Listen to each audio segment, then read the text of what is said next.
And this hearing should also serve as a wake-up call to companies that have flooded our roadways with disruptive technologies and investor capital, that their days of operating with little public policy and regulatory oversight in the transportation space are coming to an end.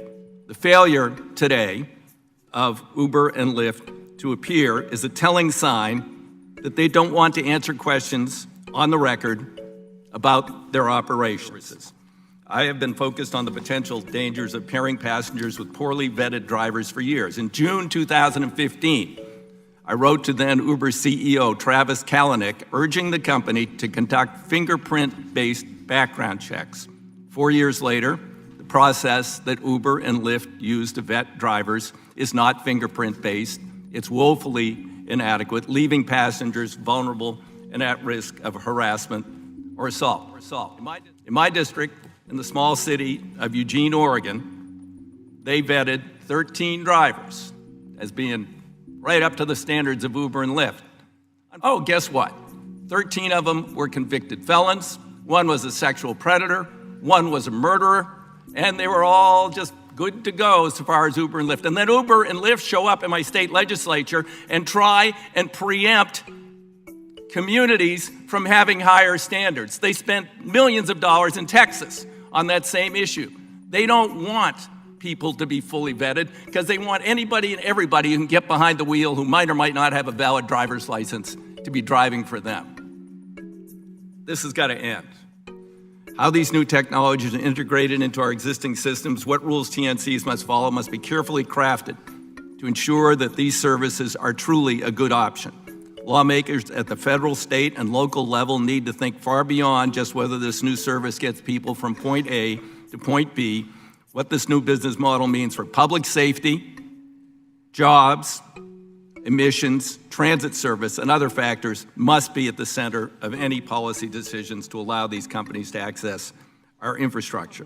Mr. Miller, you noted something that this committee can get a hold of right away when you say that the General Services Administration is, as we speak, in the process of a request for proposals looking to outsource some of the federal government's transportation needs to TNCs. Would you elaborate on that?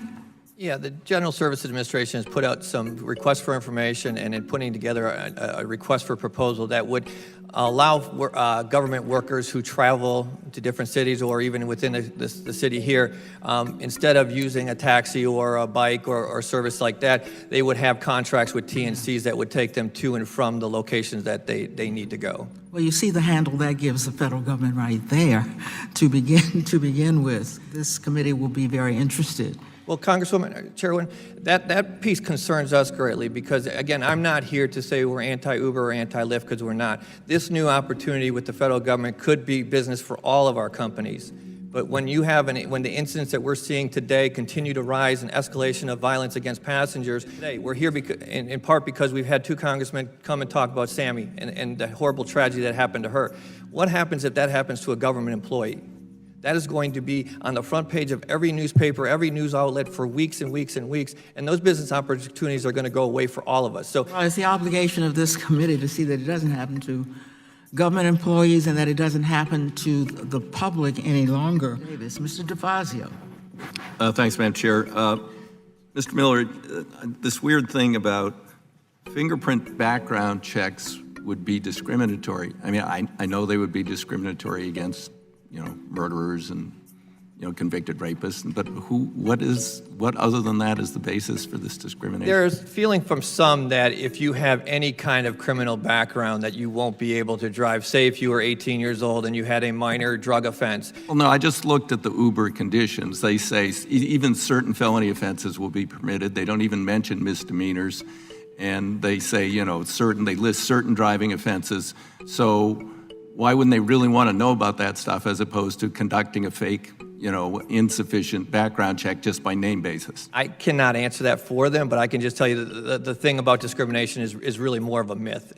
Right. Just by having some sort of offense in your background is not going to necessarily prohibit you from I driving mean, for any company. they set the conditions, and I just looked, because they said, how can I become an Uber driver? I just looked at the list of conditions and say certain felonies are allowed, and I'm okay with non-violent. I'm okay, yeah, that's fine. So they set those conditions, but they specifically exclude murderers and sexual predators, who they approved in Eugene, Oregon, with their background check. Now, did they really spend $10 million in one city to oppose fingerprint-based background? That can't be. That is correct. That's got to be inaccurate.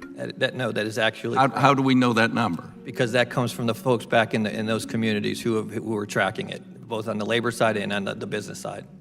$10 million. I just figured out if a background check costs $60, fingerprint-based, that would be 170,000 or so background checks.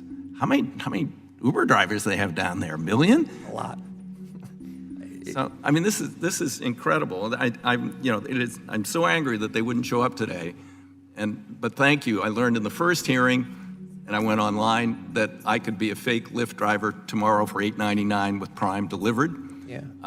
And I learned from you that GSA is soliciting these people, yet we're going to put public employees into systems where the workers are being abused, as has been talked about here. Some people earning as little as less than $4 an hour after expenses, and where their safety could be at risk.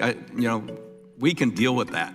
Well, what makes this even worse, Mr. Chairman, is that I gave Mr. Smith an article that comes from Uber drivers themselves who are taunting and saying that you don't even need to get a background check. Here's how you cheat the system by doing that. It's just flaunting it. And again, I would love to have that document. I will get that to you.